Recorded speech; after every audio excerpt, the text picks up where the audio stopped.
special guest, Shaquille Finn. Make some noise. Bonjour, je m'appelle Ivan. Bonjour Ivan. J'ai quelques questions pour C'est bon. Depuis quand avez-vous souhaité d'être un boxeur? Ça fait pas trop longtemps que je suis des boxeurs. Je boxe depuis peut-être 5 ans. J'ai tourné pro l'année passée, en janvier, le 31 janvier. Et j'ai fait 3 ans amateur. Après ça, j'ai tourné pro. So, ça fait environ 5 ans. Moi, je suis né au Canada. Je suis né à Montréal.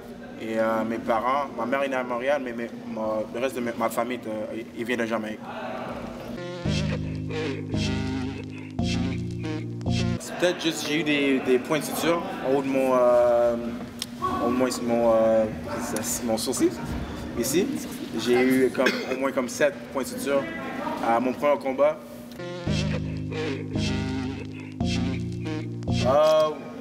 Oui, c'est international parce que je me bats aux États-Unis, puis je me bats contre des gars de Mexique, je me bats contre des gars de partout au monde.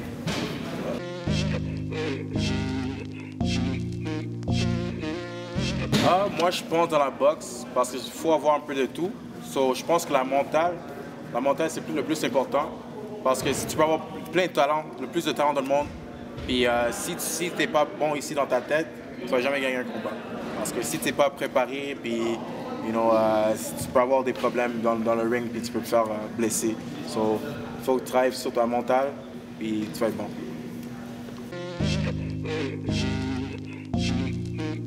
So, j'ai perdu ma deuxième combat professionnel par décision. Le combat, c'était un combat serré, mais c'était un combat où mon mental n'était pas très bon.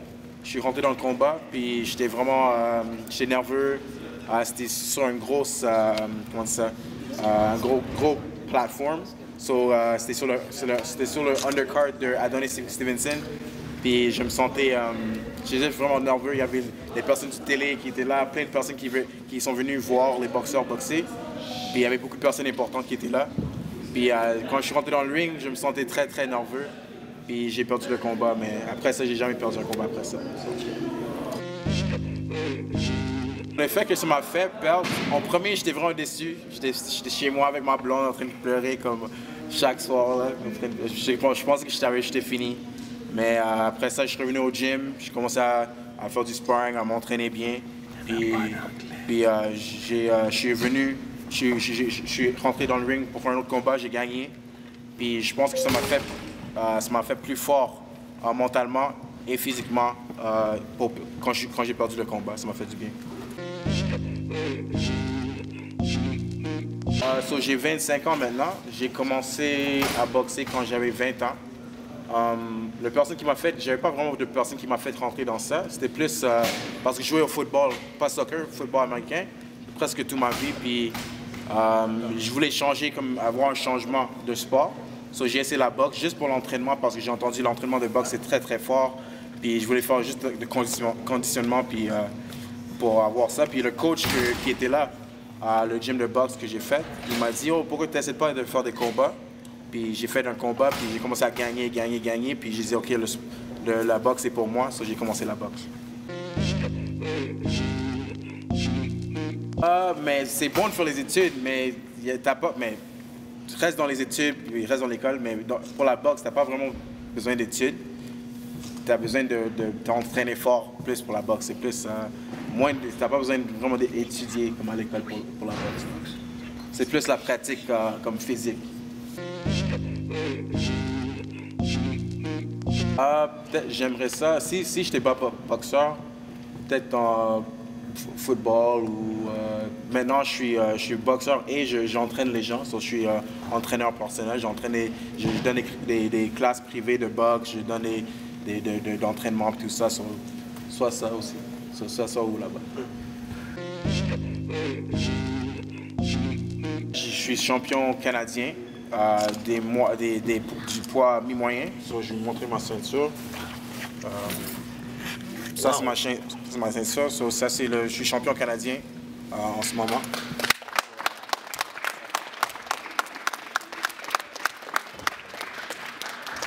passer après l'interview parce que je veux que vous restez attentifs aux photos. So, la valeur comme... Qu'est-ce que ça obtient? OK, so, quand j'ai ça, qu'est-ce que ça m'a donné? Ça m'a donné juste que je suis champion canadien. Et maintenant que je suis champion canadien, je suis dans les rangs comme nord-américain. Je suis dans le top 15 nord-amérique. Quand je gagne le ceinture nord-américain, je vais être dans le top 15 au monde. Ça, c'est comme juste une étape. Puis je continue à travailler fort pour atteindre au Nord-Amérique, le titre nord-américain, après ça, le titre mondial.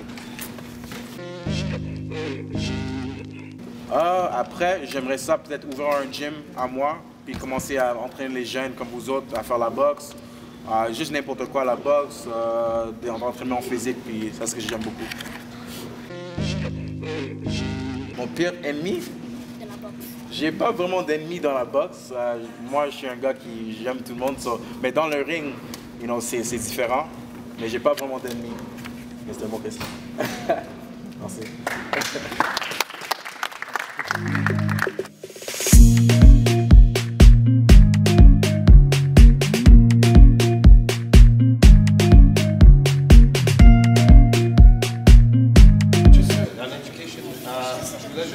Quelle est la valeur que tu retrouves dans la boxe que les jeunes peuvent aussi considérer à l'école, qu'ils peuvent travailler avec? Quelle est la valeur avec laquelle, quand tu remontes dans le ring, que qu'est-ce que tu amènes avec toi, que tu proposes aux jeunes qui peuvent amener à tous les jours à l'école? Teamwork. Dans la boxe, que je trouve que ça va aller avec l'école, c'est comme quand je prépare mon combat. C'est vraiment dur. Il faut que je prépare à chaque jour. C'est beaucoup de hard work.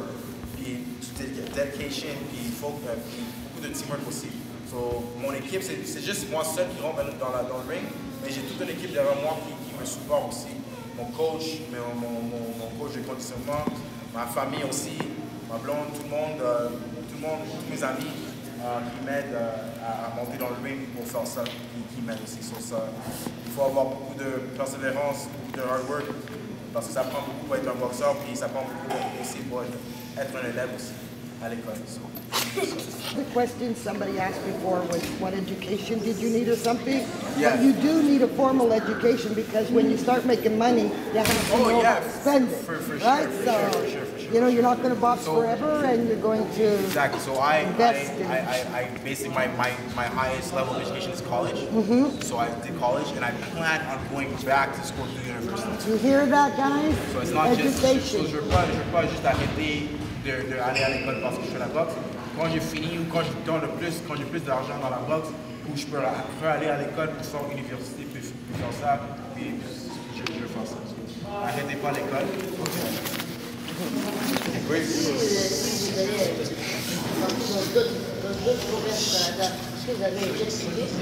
Un jet? Non. Moi, j'ai pas de jet privé. Je suis pas comme Mayweather encore. Moi, peut-être un jour, mais pas maintenant. C'est juste des, avions normaux encore pour moi. La ceinture, est-ce que tu es en tête des top 15 du rangs? Je suis pas sûr, mais je pense que oui.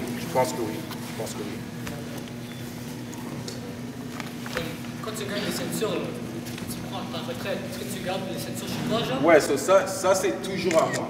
Cette ceinture-là, parce qu'ils en fait d'autres. C'est comme tous les champions qui ont. Tu t'amènes ça avec toi au combat.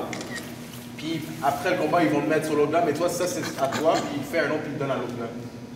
Okay. Ça c'est à moi profit. Même si je perds, je n'ai pas peur, mais si je perds un jour, J'ai une autre question. Si tu as la chance de te battre comme Mayweather ou Pacquiao, tu fais ça? Mais eux, ils sont dans un poids plus léger que moi. Non, plus léger. Moi, je passe à 168. Eux, c'est comme à 147. Ça dépend de quoi. C'est quoi the biggest adversity you had to face, le plus grand challenge? La plus grande challenge que j'ai eue, c'était ma 5e combat. Ma 5e combat, c'était contre un gars qui avait jamais perdu. Il y avait 6 victoires, puis 5 de ces victoires, c'était pas KO. Puis c'était un gars de Sorel. Puis je suis allé à son hometown, à Sorel. Puis on s'est battu. Les premiers 4 rounds, c'était dur. C'était vraiment proche de combat, mais c'était dur. Je j'étais vraiment, je prenais mon temps parce que je savais qu'il frappait fort. Dans le 5e round, il m'a mis par terre, il m'a frappé avec un coup que j'ai pas vu. Puis c'est ma première fois que je suis allé par terre. Je me suis levé, j'ai fait le compte parce que le ref il compte 1, 2, puis j'ai fait le compte, je me suis levé, j'étais bon, je regardais mon coach, puis je suis comme shit, ok, c'est sûr que je perds le combat maintenant. C'était juste un combat de 6 rounds. Avant le 6e round, je me suis assis avec mon coach, puis il a dit Shaq, est-ce que tu veux faire ça encore? Il m'a demandé plein de questions. Il a dit est-ce que tu veux faire ça? Je suis comme oui, je veux faire ça. C'est comme si tu dois le knocker pour gagner, parce que si tu knockes pas, tu ne gagnes pas ce combat. J'ai dit ok, on s'en va à la guerre. Je suis rentré, puis je l'ai frappé avec un coup, puis ébranlé partout. Puis après ça, je l'ai eu, puis j'ai knocké dans la dernière seconde du round. J'ai gagné ce combat-là par knockout. C'est ma plus grande adversity so far. Nice.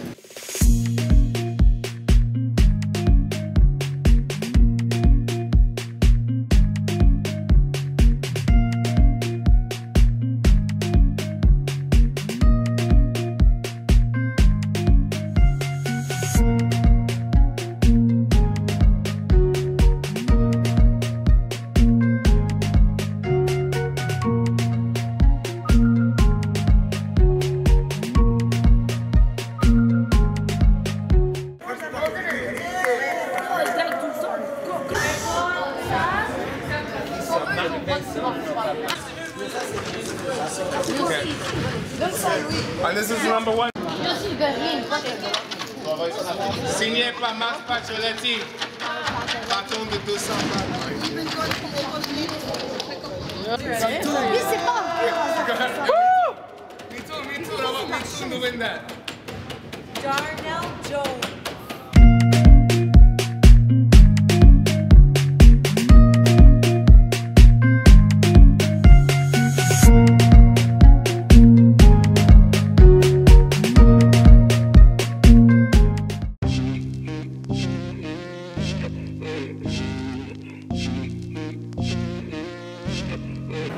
I was very excited because I know the kids in the neighborhood would be excited to have something of value like this hockey stick, as well as to meet someone that's in the sports industry.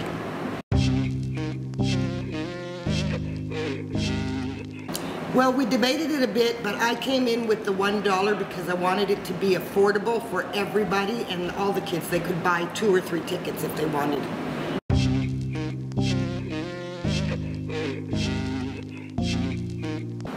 I don't believe so. I think people like the idea of $1. When it's just $1, people don't feel it, but if they suggested it would be $5, and that's really hard for a lot of kids to raise. But $1, kids could invest in it themselves.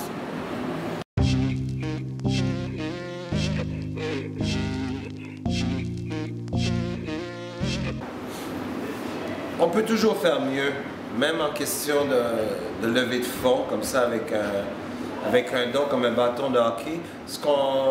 Avec un peu plus de temps ou avoir su avant, peut-être qu'on aurait dirigé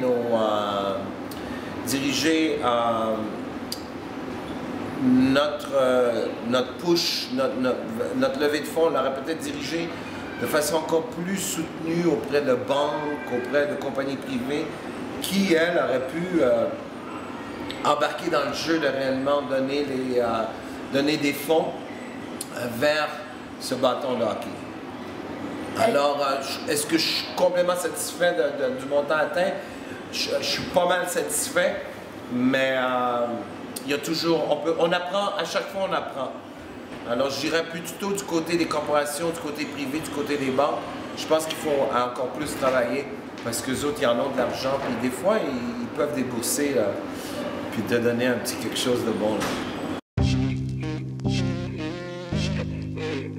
Je suis très satisfait des résultats, malgré qu'on a, comme je viens juste de dire, on aurait pu faire encore mieux.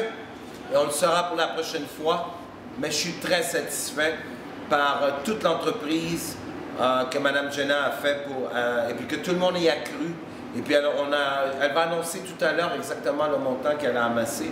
Mais on est à Youth Emotion, moi en tant que directeur de Youth Emotion, je suis très content.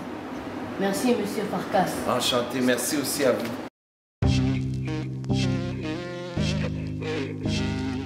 No, unfortunately not.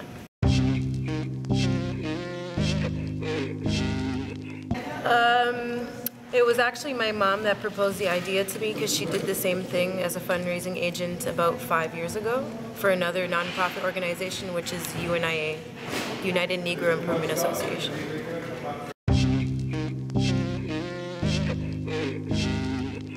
Because they have a policy every year that the captain has to sign something valuable to give away to a youth or to a nonprofit. So he was the captain this year, so that's why he signed it.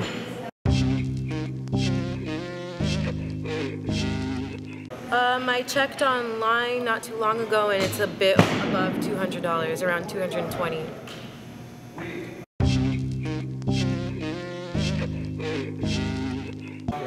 I wrote a letter to the Bell Center in-kind donation for Montreal Canadiens asking for a donation of any kind, and they provided that idea.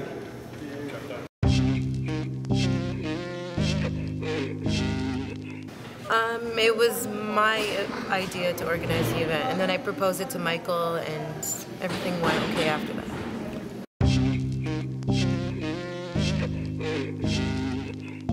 Yes, I did actually. The day before the event, I received a check of $500 from BMO, of Jacques Menard, Mr. Jacques Menard.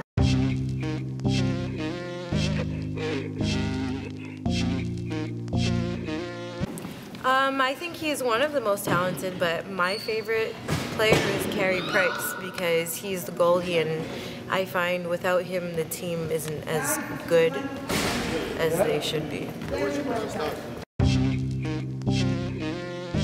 Hi everyone, I just finished doing a great speech with these kids here at the Little Burgundy Sports Center. All I want to say is thank you to everybody, thank you for having me here.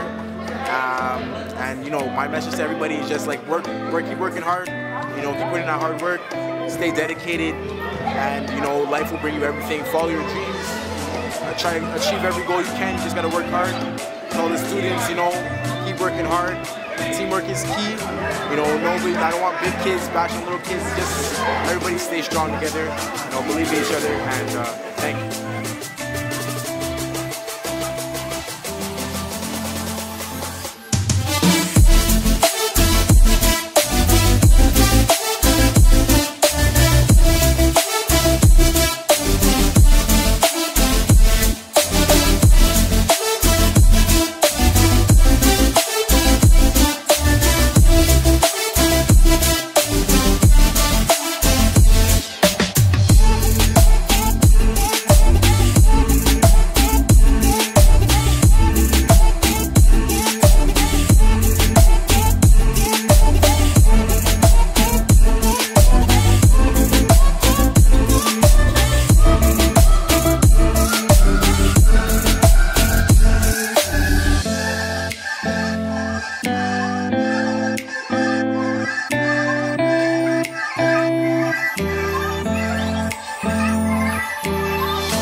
Let's play ball track. Play ball. I said, let's play ball.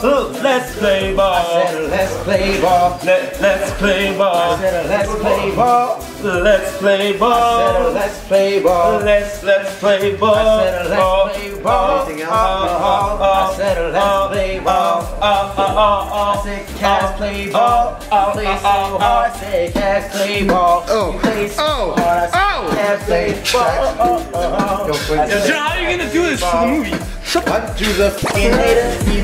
You want it? Cause we play ball all fucking day. Let's play ball. I said, let's play ball. I said, these rivers don't want it. Cause I don't know the I said, let's play ball. Let's play ball. I said, let's play ball.